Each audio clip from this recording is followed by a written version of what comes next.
سلام آلے نبی ہو تم پر۔ ایک مرتبہ پھر ہم بریک کے بعد حاضر ہیں اور قبلہ شاہ صاحب کی طرف ایک سوال کو بڑھائیں گے۔ اس سے پہلے ایک شعر امام علی مقام کے حوالے سے کہ وہ شاعر لکھتا ہے، کسی نے حب وطن پوچھا تو یوں حضرت نے فرمایا کہ مدینے والے کہلاتے تھے اب ہیں کربلا والے۔ آپ سے عرض یہ تھی کہ جو 10 محرم الحرام کو یا اس سے پہلے یہ جو کربلا کا یہ جو پورا ایک پس منظر ہے اور امام علی مقام نے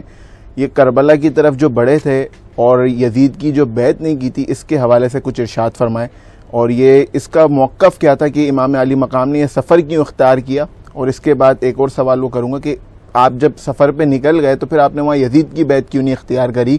اس کے بجائے اپنی جان نثاری کو کرنا جو ہے وہ آپ نے بہتر سمجھا؟ دونوں سوال آپ کے بہت اہم ہیں اور عہد حاضر میں اس پر معلومات فراہم کرنا یہ ناگزیر ہے، اس لیے کہ جو لوگ اس کا پس منظر نہیں سمجھتے تو وہ امام علی مقام اور ان کے اعوان و انصار پر دشنام کرتے ہیں، اور پھر ایک نظریہ یہ سامنے آتا ہے کہ الیاذ باللہ حکومت وقت کے خلاف امام علی مقام نے خروج کیا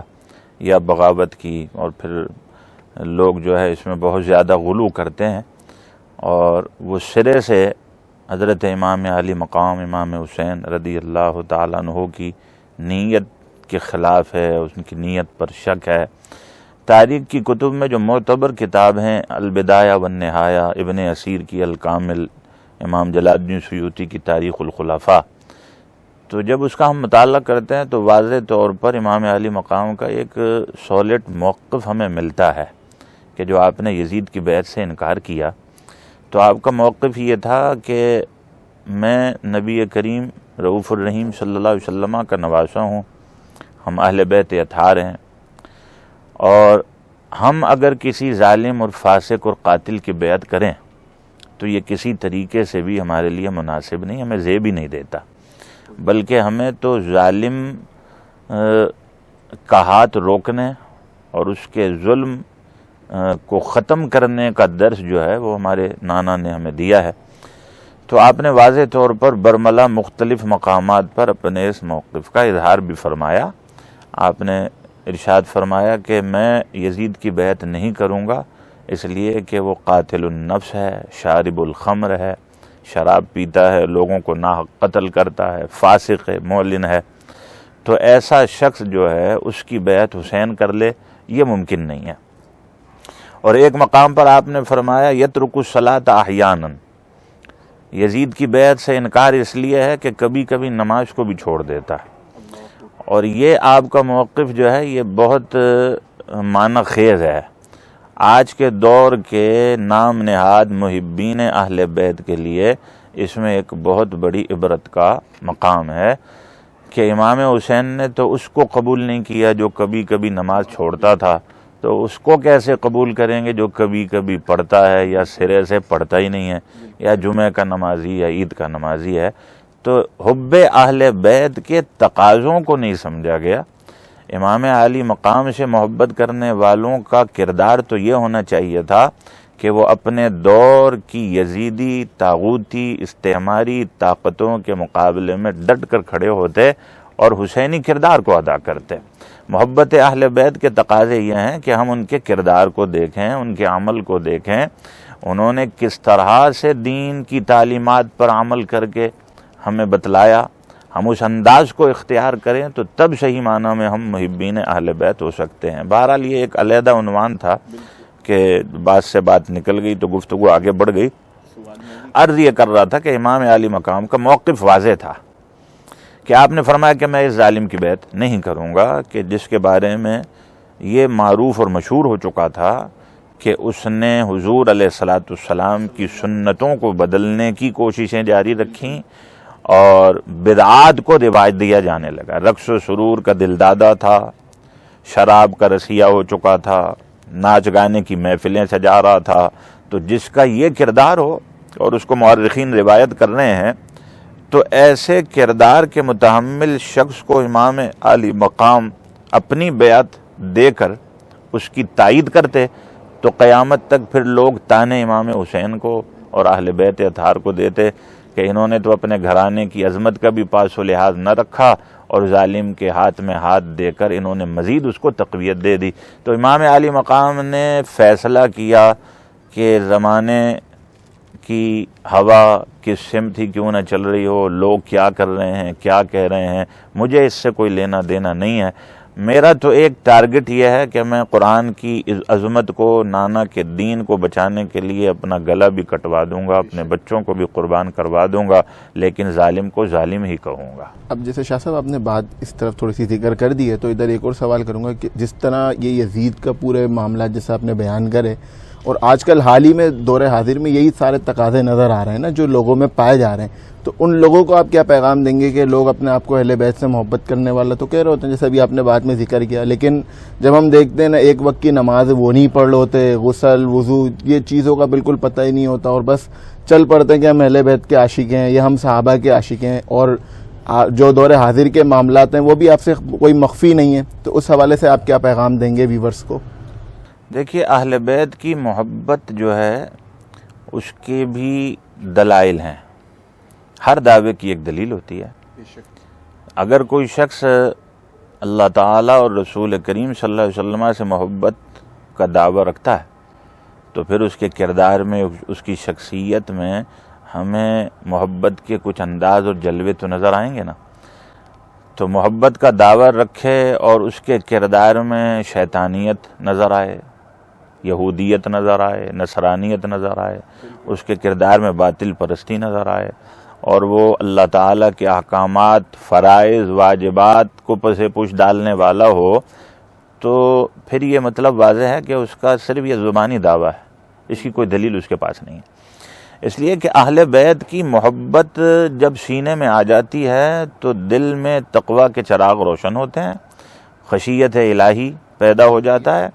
جن کی محبت کی آج دنیا دعوے دار ہے تو خود ان کے اپنے دین پر عمل کا انداز یہ تھا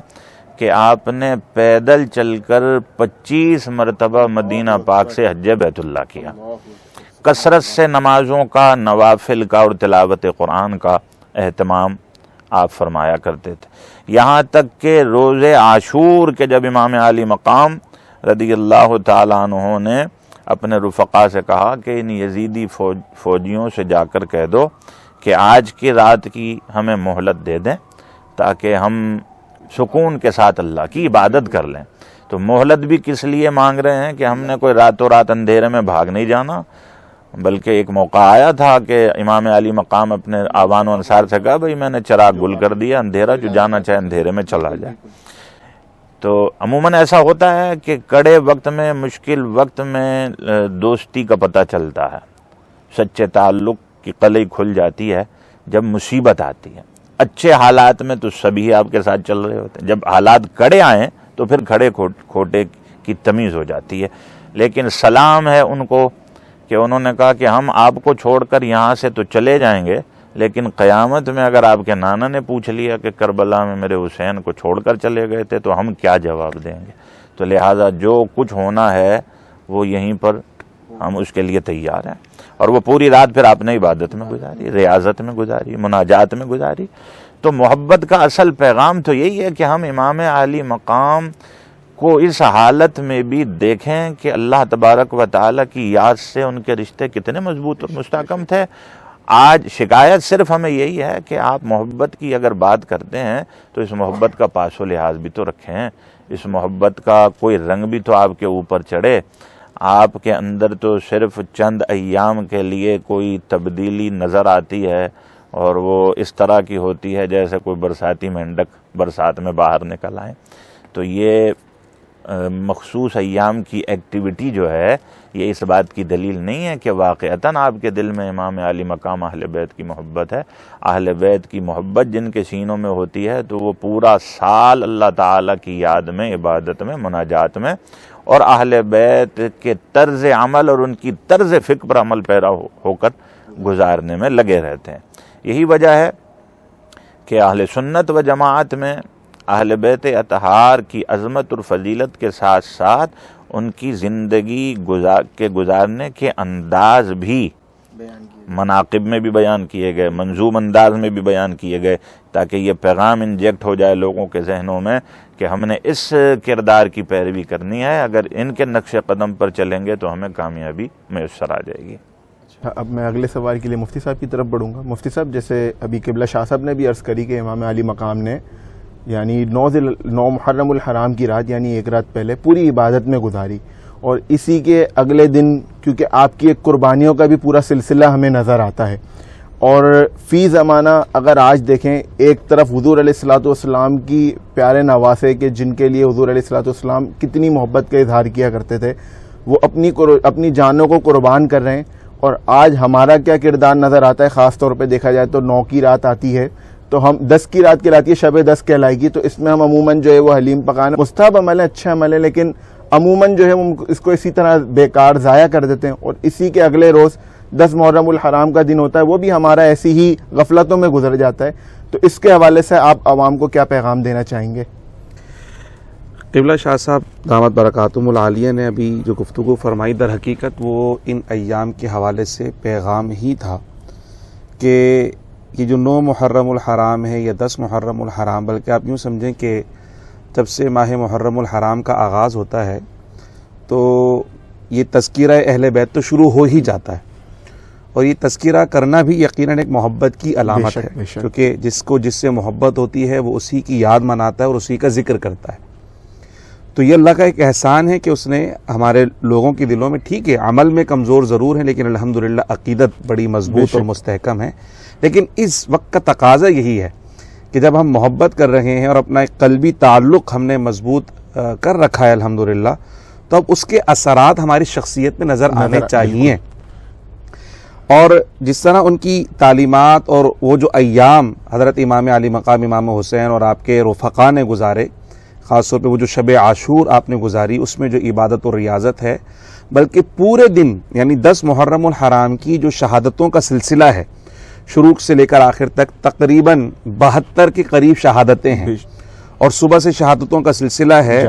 اور سب سے آخر میں جب سید الشہداء حضرت سیدنا امام علی مقام امام حسین رضی اللہ تعالی عنہ کی شہادت کا وقت ہے، تو جتنے راوی گزرے واقع کربلا بیان کرنے والے، کسی ایک نے یہ روایت نہیں کی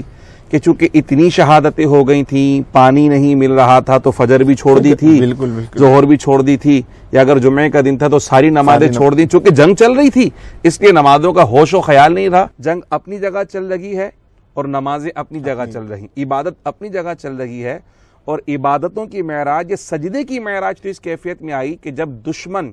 ننگی تلواریں لے کر سید الشہداء امام علی مقام کے سر پر کھڑے ہیں سر کاٹنے کے لیے، اس وقت بھی امام حسین نے سجدہ قضا نہیں فرمایا، بلکہ آپ کی جو شہادت ہے وہ عین سجدے کی حالت میں ہے۔ آپ نے اس کیفیت کے اندر بھی نہ نماز کو چھوڑا نہ سجدے کو چھوڑا، جبکہ آپ کو پتہ ہے کہ سر کاٹ دیا جائے گا، بالکل ایک خاص عذر موجود تھا، مگر آپ نے اس کیفیت کے اندر بھی سجدہ ادا کیا اور اسی کیفیت میں آپ کا سر کاٹا گیا۔ تو میں یہ سمجھتا ہوں کہ امام علی مقام کے نام کی فاتحہ دلانے والے، ان کے ذکر کی محافل کرنے والے، یا کسی بھی کیفیت میں ان سے محبت کا تقاضا کرنے والوں کے لیے سب سے بڑا درس یہ ہے کہ اس کیفیت کے اندر بھی سجدے کی رخصت نہیں ہے، اور سجدوں کو بھی ایسی سربلندی امام علی مقام نے عطا فرمائی کہ اس نواسے پہ محمد مصطفیٰ کو ناز ہے، اس کی ہمت پہ علی شیر خدا کو ناز ہے، سجدے اوروں نے کیے اس کا جدا انداز ہے، اس نے وہ سجدہ کیا جس پہ خود خدا کو ناز ہے۔ تو یہ کیفیات ہمیں نظر آتی ہیں، اور میں سمجھتا ہوں کہ آج اصل میں کردار حسینی کو زندہ کرنا، افکار حسینی کو زندہ کرنا یہی ہے کہ ہم خرافات سے بچیں، اور جس مقصد کے لیے امام علی مقام نے اپنے پاک گھرانے کی قربانی اللہ کی بارگاہ میں پیش کی، ہم اپنے گھر والوں کو جمع کریں اور اس پاک گھرانے کا ذکر کر کر اپنی بھی تیاری کریں اور اپنے گھر والوں کی بھی ذہن سازی کریں کہ دین کی سربلندی کے لیے، دین کی بقا کے لیے، دین کی ترویج کے لیے، دین کے استحکام کے لیے، اور رسول اللہ صلی اللہ علیہ وسلم کے ناموس کی تحفظ اور دفاع کے لیے کبھی بھی کوئی قربانی پیش کرنے کا وقت آئے تو ہمیں نواسے رسول کی اس واقعے سے روشنی لیتے ہوئے اپنے آپ کو قربانی کے لیے پیش کر دینا چاہیے۔ بالکل امام علی مقام نے جو آخری وقت میں بھی یہ یزیدی لشکر کو جو آپ دعوت دیتے رہے اسلام کی، وہ اور خطبات پیش کرتے رہے، وہ خطبات اور وہ دعوتیں کیا تھیں، اس کے حوالے سے بھی تھوڑا مختصراً ذکر کر دیں۔ جی، اس حوالے سے تاریخ کی کتابوں میں جو امام علی مقام رضی اللہ تعالیٰ عنہ کے خطبات ہم پڑھتے ہیں تو وہ بڑے عظیم خطبات ہیں، اور اس سے ہمیں ایک تو یہ پیغام ملتا ہے کہ جب مصیبتیں چاروں طرف سے گھیر لیں تو اس وقت بھی زبان پر حق کلمہ ہی جاری ہونا چاہیے، اور اس میں بلا شبہ امام علی مقام رضی اللہ تعالیٰ عنہ کا یہ عمل قیامت تک حق پرستوں کی رہنمائی کرتا رہے گا۔ آپ نے بار بار ارشاد فرمایا کہ لوگوں مجھے پہچانو میں کون ہوں، میں تمہارے نبی کا نواسا ہوں جس نبی کا تم کلمہ پڑھتے ہو، اور کیا تم نے یہ حدیث مبارکہ نہیں سنی کہ میرے لیے اور میرے بھائی کے لیے اللہ کے رسول صلی اللہ علیہ وسلم نے فرمایا تھا کہ حسن اور حسین جنتی نوجوانوں کے سردار ہیں، تو کیا میں وہ نہیں ہوں؟ مجھے پہچانو اور میرے خون سے اپنے ہاتھ کو رنگین نہ کرو۔ بار بار آپ نے حجت قائم فرمائی، اس لیے کہ آپ چاہتے تھے کہ کسی طرح یہ لوگ اپنے اس مذموم عمل سے باز آ جائیں، اور جو ان کی نگاہوں پر پردے چڑھ گئے ہیں، غلاف پڑ گئے ہیں، اور یہ جو حق کو پہچاننے سے قاصر ہو گئے ہیں، اور یہ رشتے کو آج کاٹ رہے ہیں، منقطع کر رہے ہیں، جس کے بارے میں قرآن مجید میں بھی اللہ تعالیٰ نے سورہ محمد میں فرمایا، اور امام احمد بن حنبل نے اس آیت قرآنی سے استنباط کرتے ہوئے پھر یزید کے اوپر حکم لگایا۔ جب ان کے بیٹے نے پوچھا کہ آپ کیا کہتے ہیں اس کے بارے میں، تو حضرت امام احمد بن حنبل نے یہی آیت پڑھی، فَهَلْ عَصَيْتُمْ إِن تَوَلَّيْتُمْ أَن تُفْسِدُوا فِي الْأَرْضِ وَتُقَطِّعُوا أَرْحَامَكُمْ۔ اللہ تعالیٰ تمہارے لچھن جانتا ہے کہ جب تمہیں سرداری حکمرانی ملے گی، تم منصب پر بیٹھو گے تو تم صلہ رحمی کا خیال نہ کرو گے، فساد پھیلا دو گے، رشتوں کو کاٹ ڈالو گے۔ تو بار بار آپ نے اس مضمون کا اعادہ کیا کہ میرے حق کو پہچانو، جس نبی صلی اللہ علیہ وسلم کا تم کلمہ پڑھتے ہو، آج پوری روئے زمین پر کسی نبی کا کوئی نواسا موجود نہیں ہے، میں واحد حسین نبی نہیں، امام الانبیاء صلی اللہ علیہ وسلم کا نواسا۔ تو بار بار آپ نے حجت قائم فرمائی، لیکن چونکہ ان کے جو عزائم تھے تو وہ دنیا کی طمع اور لالچ کی وجہ سے اور پختہ ہو چکے تھے، آنکھوں میں ان کے پردے پڑ چکے تھے، شیطان نے ان کو دھوکہ دے دیا تھا، فریب دلا دیا تھا۔ تو آپ کا حجت قائم کرنا اور بار بار اس مضمون کا اعادہ کرنا بھی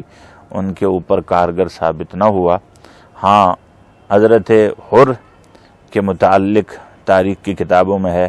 کہ حضرت حر رضی اللہ تعالیٰ عنہ جو ہے وہ اپنے اس عمل سے نادم ہوئے کہ جو راستہ روکنے کا عمل تھا، اور پھر اس کے بعد ہی یہ سارے مراحل مصیبتوں کے یہ شروع ہوئے۔ تو حضرت حر جو ہے وہ امام علی مقام کی صف میں آ گئے تھے، اور پھر امام علی مقام کے حکم سے انہوں نے جہاد کیا اور قتال کیا اور شہید بھی ہوئے۔ ہاں، وہ معروف شعر بھی ہے، یہ نعرہ حر کا تھا جس وقت فوج شام سے نکلا کہ دیکھو یوں نکلتے ہیں جہنم سے خدا والے۔ تو یہ ان کی قسمت تھی کہ انہوں نے امام علی مقام رضی اللہ تعالیٰ عنہ کے قدموں پر اپنی جان کو قربان کر دیا، اور حر جو ہے ظاہر ہے کہ وہ کہتے ہیں آزاد کو،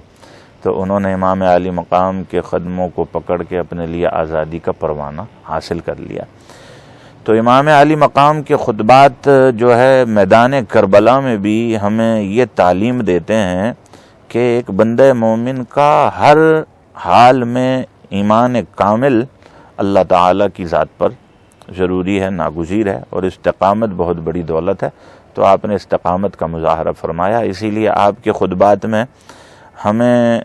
حق گوئی کے ساتھ ساتھ استقامت نظر آتی ہے، عزم و حوصلہ نظر آتا ہے، یعنی کوئی ایسا غیر محتاط جملہ نہیں ہے، کوئی ایسا رویہ نہیں ہے کہ جو آپ اپنے نفس کی وجہ سے کرتے ہیں دشمن کے لیے۔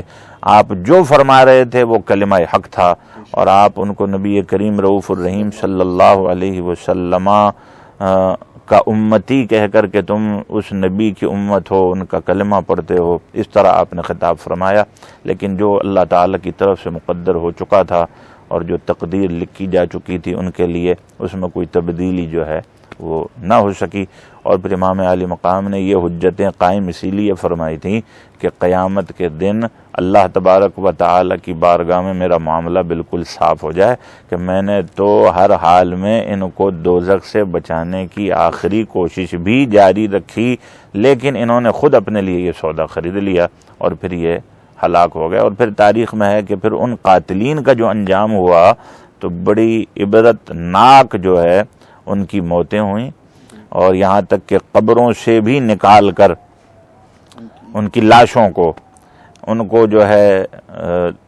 نکال کر جلایا بھی گیا، ان کے اعضاء کو کاٹا بھی گیا، یہ سب تاریخ میں موجود ہے۔ بہرحال امام عالی مقام رضی اللہ تعالیٰ عنہ کی یہ قربانی ہمیں درس اور سبق یہی دیتی ہے کہ موسم کیسا ہی کیوں نہ ہو، حالات کیسے ہی کیوں نہ ہوں، ہماری زبان پر سوائے کلمہ حق کے اور کچھ نہیں ہونا چاہیے۔ اور مومن کی علامت و نشانی یہی ہے کہ وہ دروغ گو نہیں ہوتا، وہ جھوٹا نہیں ہوتا، بلکہ اس کی زبان پر حق اور سچ ہی جاری ہوا کرتا ہے۔ تو امام عالی مقام نے یہ مثال ہمارے لیے قائم فرما دی، اور اس پر ظاہر ہے کہ جو ان سے محبت کرنے والے ہیں ان کا عمل ضروری ہے، ناگزیر ہے۔ اصل میں امام حسین اور کربلا کے دیگر شہداء جو آپ کی حمایت میں شہید ہوئے ہیں، ان کے اعوان و انصار، ان سب کا تتبع اختیار اگر کر لیا جائے تو پھر محبت کا دعویٰ جو ہے اس کی تکمیل ہو سکتی ہے۔ اور یہ دلیل جو میں نے کہا تھا کہ اس دعوے کی نہیں ہے تو وہ اسی طرح میسر آئے گی کہ ہم ان کی پیروی اور ان کے نقش قدم پر چلنا بھی اختیار کر لیں۔ باقی فی زمانہ جو کچھ ہم دیکھ رہے ہیں کہ ہر سال محرم الحرام میں جو ہے روایات اور کہانیاں اور قصہ گوئی کا انداز جو ہے اس میں تو اضافہ ہوتا جا رہا ہے۔ جیسا کہ مفتی صاحب نے بھی فرمایا کہ بھئی اہل محبت تو ظاہر ہے کہ تذکرہ کرتے ہیں، تو اس پر ہمیں ظاہر ہے کہ کوئی اعتراض نہیں ہونا چاہیے کہ جس کو جس سے محبت ہو اسی کا ذکر کرتا ہے، لیکن ہم یہ کہتے ہیں کہ جس سے آپ محبت کر رہے ہیں خود اس کے انداز بھی اختیار کرنے کی کوشش تو کریں۔ آپ کی محبت کا حق سبیل بنانے سے حق ادا ہو جائے گا، آپ کی محبت کا حق حلیم کی دیگیں چڑھا کر پھر تاش کے پتے لے کر پوری رات آپ بیٹھیں، فجر بھی آپ کی چلی جائے، تو یہ کون سی نیاز ہے؟ امام حسین کی قربانی اس لیے نہیں ہے تعزیے نکالے جائیں، ڈھول باجے، یہ نقارے بجائے جائیں۔ تو شاعر نے اسی طرف اشارہ کرتے ہوئے پیغام میں دیا تھا کہ سمجھی نہیں یہ دنیا عظیمت حسین کی اور تماشا بن گئی ہے شہادت حسین کی۔ تو اس کو اس انداز سے نہ منائیں، اس میں بہت بڑا پیغام ہے ہمارے لیے فدائیت کا، جان نثاری کا، ناموس قرآن کے لیے اور ناموس دین کے لیے اپنا سب کچھ قربان کر دینے کا۔ اگر قیامت تک حق پرستی کے راستے کے مسافر سے کوئی پوچھے کہ تمہارا رہبر و رہنما کون ہے تو اس کی زبان پر اور ناموں کے ساتھ سر فہرست امام حسین اور کربلا میں دین کے لیے اپنی گردنیں کٹوانے والوں کا نام آئے گا، اور وہ کہے گا کہ میں نے ان کو دیکھ کر حق پرستی کے راستے کو اختیار کیا۔ منقبت جو ہے وہ شیخ ثاقب قادری پیش کریں گے۔ پشتوں سے میں نصیر ہوں منگتا حسین کا، پشتوں سے میں نصیر ہوں منگتا حسین کا، پشتوں سے میں نصیر ہوں منگتا حسین کا، ورثے میں نے پایا ہے صدقہ حسین کا، ورثے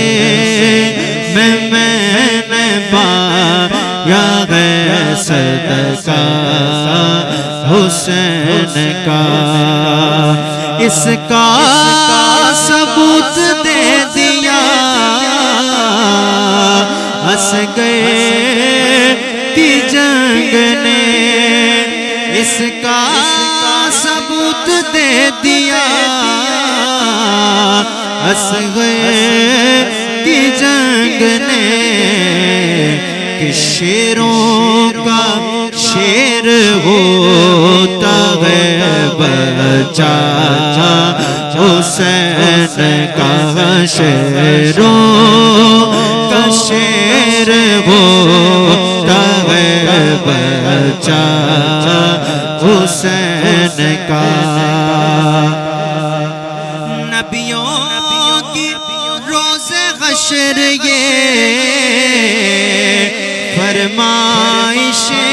نہ ہو نبیوں کی روز حشر یہ فرمائش نہ ہو آذان ہو بلال کی سجدہ حسین کا آذان ہو بلال کی سجدہ حسین کا میزان حشر کی مجھے کیا فکر ہو نصیب میزان حشر کی مجھے کیا فکر ہو نصیب بھاری ہمیشہ رہتا ہے پلڑا حسین کا باری ہمیشہ رہتا ہے پلڑا حسین کا پشتوں سے میں نصیر ہوں منگتا حسین کا ورثے میں نے پایا ہے صدقہ حسین کا.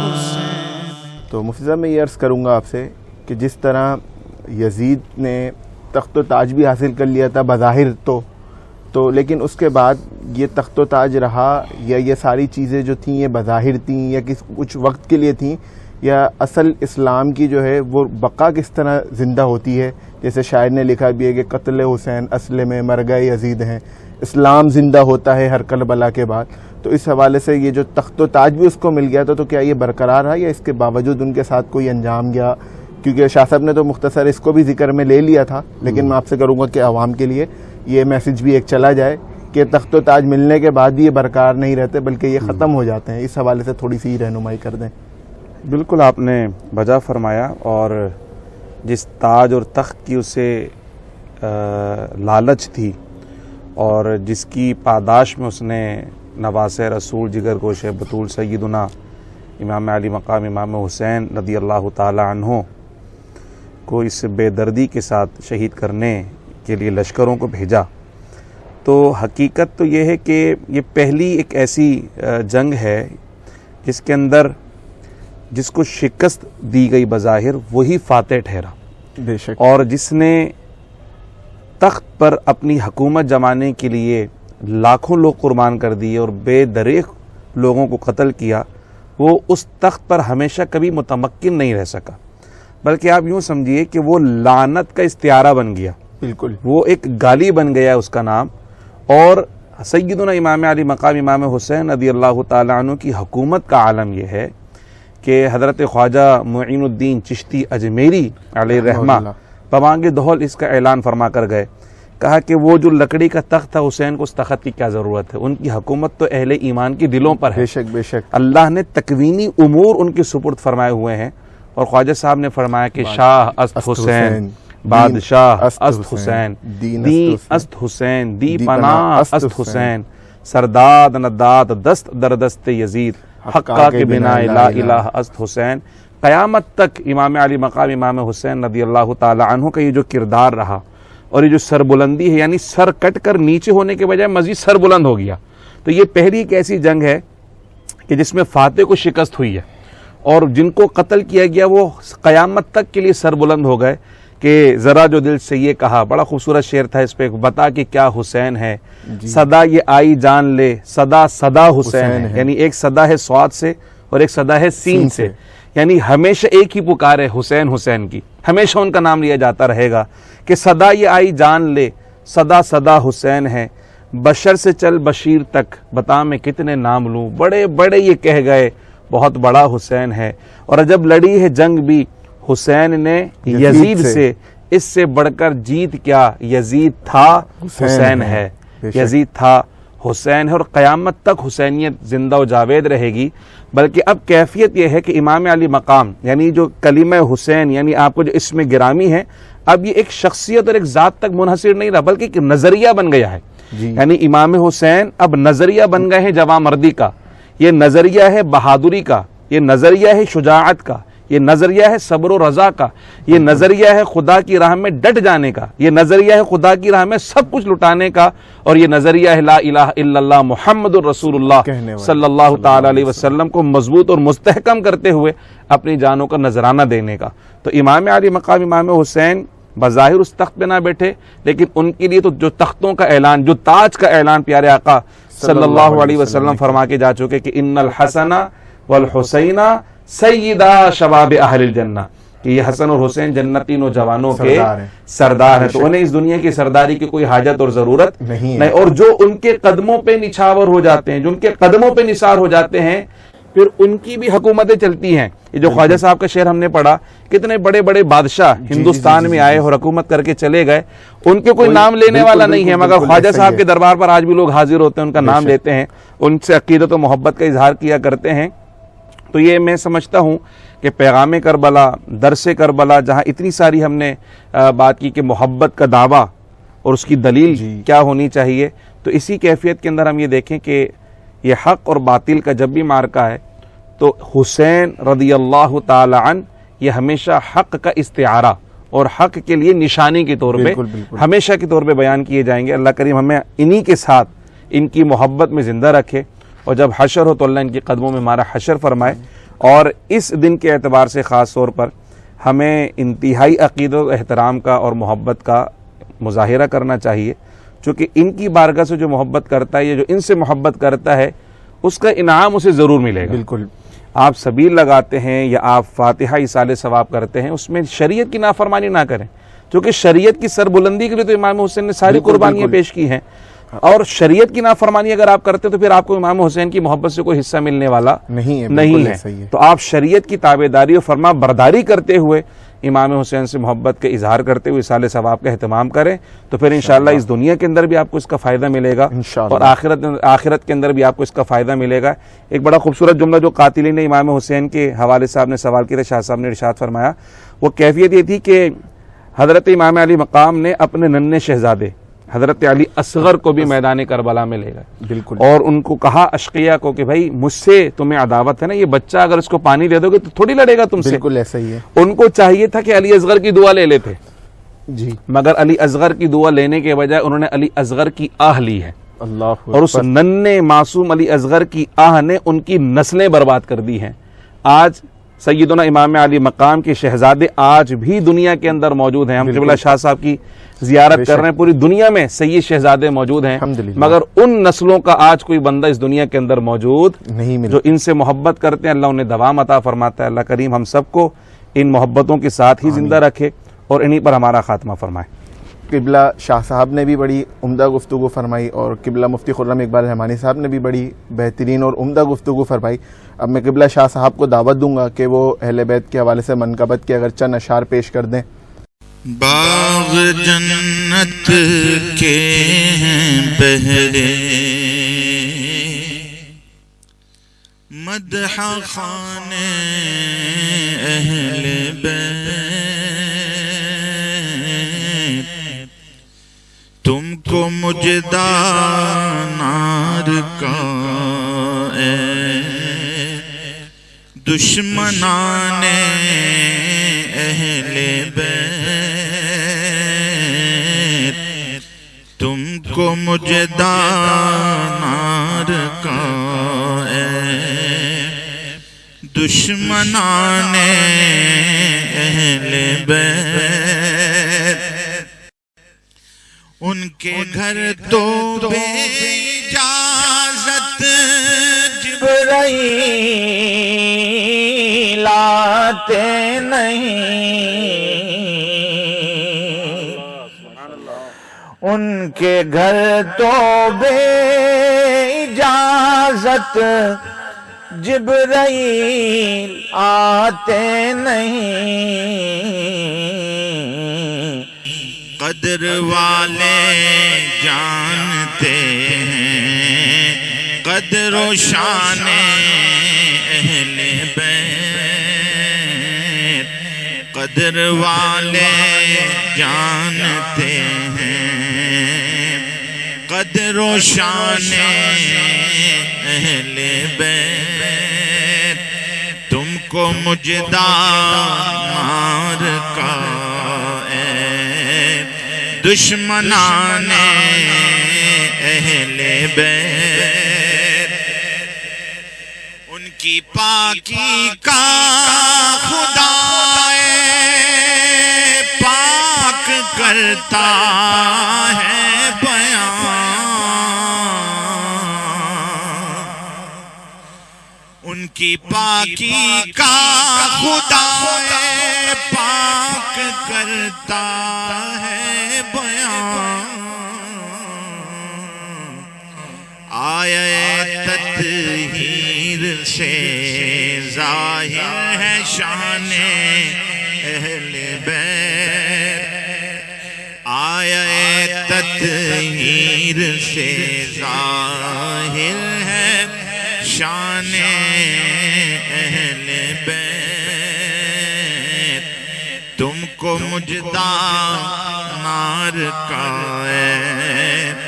دشمنان اہل بیت، گھر لٹانا جان دینا کوئی ان سے سیکھ جائے،